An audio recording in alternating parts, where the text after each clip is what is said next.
Are you ready to make some amazing peppermint swirls? These are easier than you probably think. So let's get going. We've got some white, we've got a little bit of our spray canola oil. We're going to put that on our surface simply because we need to be able to lift our clay back off the surface without distorting the shape. Okay, so you're going to need very basic supplies, just your normal fake baking and some round cutters. Now, the size of your finished peppermint swirls are determined by the size cutter you use.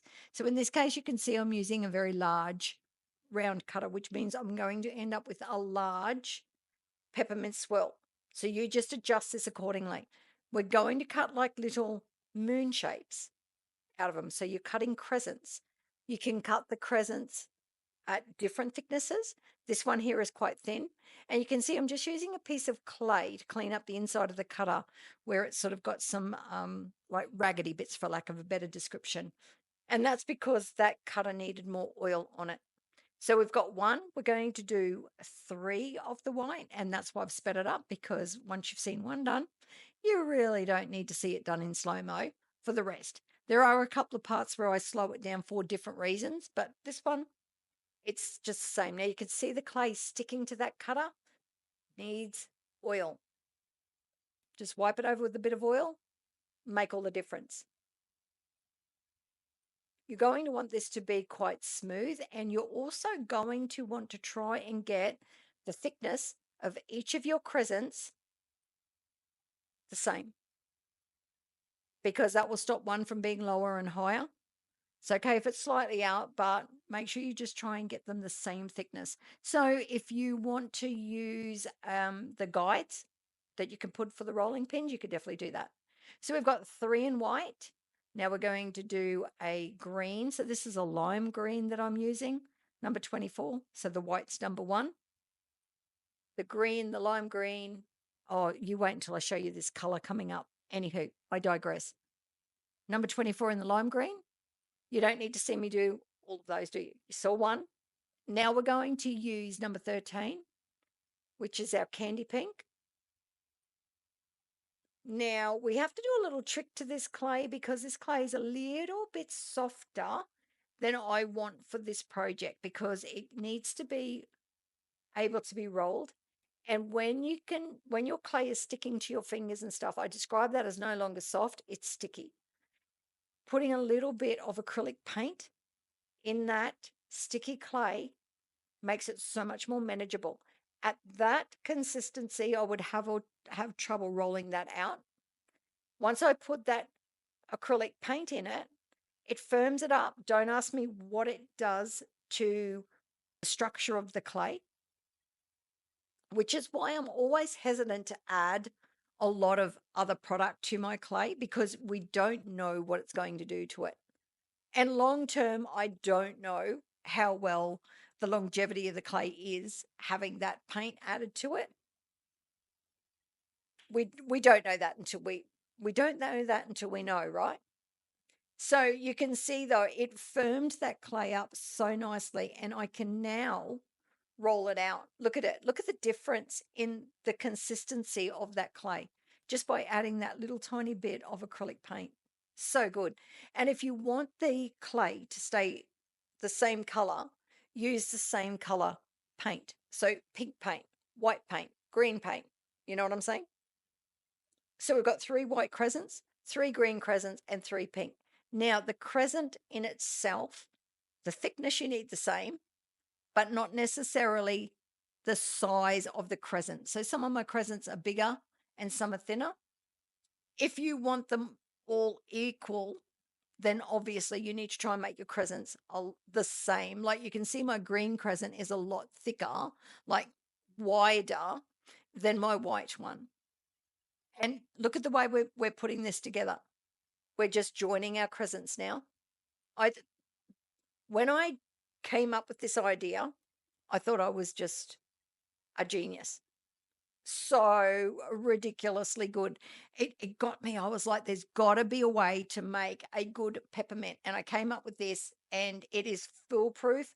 This will not fail you once you get the few little things like the thicknesses and stuff down pat. You're going to love this. And we are just alternating our colors. So we've got 9. I haven't practiced it with any more than 9. 9 works well. And remember, this is a big peppermint swirl. Can you imagine this style done in all different shades and lollipops, cake tops? We've got another craft coming up in a moment that I'm going to show you. And I am going to cover something with this peppermint to show you how, a way that you could use it. And I'm using something that I already had. Isn't that gorgeous? Aren't those colors just so good too? So see this here? Just need a little bit more gap. Now, if you don't make a gap for the tip of that crescent to go into, you're not going to get a nice clean center. So see how I had to open up the tip, the center of that peppermint swirl to allow that crescent to go right into the middle. That is super important to get that really nice tight center. And then you can just bring that across. Look at that. Come on. Like, leave me a comment. Are you just blown away? Like, seriously, that's so good, right? We're going to flatten it out with our tray. You don't want to squish it too much. You don't want to lose your shape, but you're just trying to get all of those thicknesses nice, and you're just trying to help those pieces join together properly. That looks so good. That would be an amazing big lollipop. And you could even put some candies and stuff over the top of that. Like, you can go as far as your imagination lets you go. Now, this was a piece of expanding foam, right? I think it was the top of a cupcake or something. And you know me, don't waste. I've actually put 2 holes in the bottom of that expanding foam to put my fingers like a bowling ball. And that's how I'm holding on to that while I spread my PVA over it. So it's expanding foam. It's not even in a good circle, but we can make a fantastic base out of this. You could certainly like put it on a base and make a plum pudding out of it. You could turn it into a cake. You could actually use this as a stand to put a figurine on. So good. Now, because it was an odd shape, my peppermint swirl hasn't gone over equally on all sides, and I will show you that in a moment, but don't sweat it. It'll be fine. I'm just using a little bit of plastic wrap just to help put some pressure on those joins and get them together nice. And we're going to cover it with PVA. This will also help the separation. And you do have to be super careful, and especially all depending on what colors you use, of bleed. So a red clay, an orange clay and stuff like that will bleed. So I'm quickly moving that glue around now, but as it starts penetrating my clay, I start just working the sections. See that? I'm not going like from the pink into the green. And that's why I've got that water and that piece of paper towel, because I keep cleaning my brush on that. And now I'll start just really cleaning up those spaces just to spread that out nicely. Now that one, I just put it in a tray and covered it with glitter, and you'll see that at the end. Nothing special about it, just poured the glitter all over the top of it. I am going to show you how to make the most gorgeous raspberry color ever. Number 4 and number 5. So number 5 being red, number 4 used to be called peach fuchsia. Pretty sure now it's just fuchsia. I think that's right. But it's number 4. So mix number 4 and number 5 together. Check that out. Come on, check that out. And see, it was a little bit soft. Added a little bit more white paint. But if I wanted that to stay a real raspberry color, like a strong, strong raspberry color, I'd use a raspberry colored paint. But I'm just using a little bit of white. It's really not toning it down that much. But I need it to be a rollable consistency, and that's just a little bit soft. But have a look at the difference between like the red and that. That's beautiful, right? I actually need to do a cake, I think, in those raspberry tones. Maybe that raspberry tone, then with some cerise piping or something on it. I think that would be beautiful. There's another idea. Sometimes it's terrible having a creative mind, hey, like just projects pop into your head as you see stuff, and the to-do list ends up bigger and bigger. So you can see in this particular craft, I'm using a smaller um, cookie cutter again, a smaller round, a smaller than the first one we used. And that's because I want a smaller peppermint round. Doing the same thing, 3 of each color. Got 3 red, 3 white. Now I'm doing 3 of the beautiful raspberry color.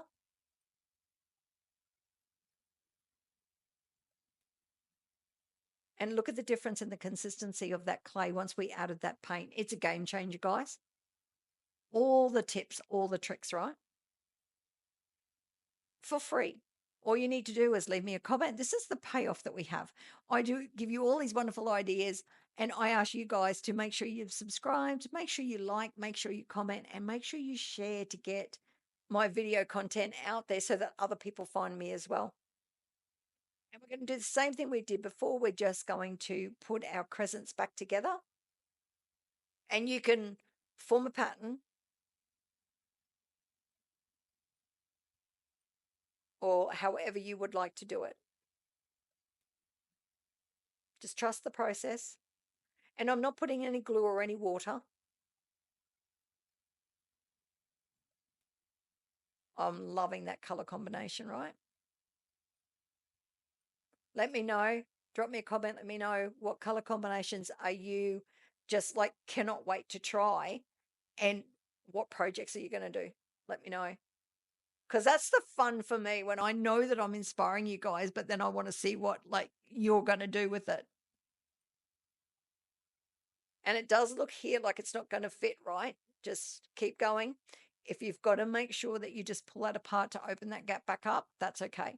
But you really need to get the top of the crescent back into the center.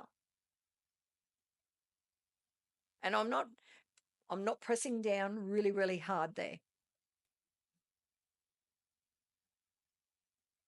Just got to move that a little bit. And now we're going to join it back up. Look at that. That's too good, right? Isn't that beautiful? Love those colors. Now, if you don't want the scallop around the outside, if you want it to be like a peppermint being round on the outside and doesn't show the scallop, you can just use a big cookie cutter or a big round cutter, what you've got, and cut those off. I'll show you. Like this cutter isn't the right size. You'd go even a little bit bigger so you didn't waste so much. But see, you'd end up with just a round edge and not the scalloped edge. But I do like the scallop. This is just an old donut that I've made up out of leftover clay, and I've attached I cut the middle out with that little cutter you can see on the table, and you can actually see the little piece I cut out of the middle. We're going to do a craft with that.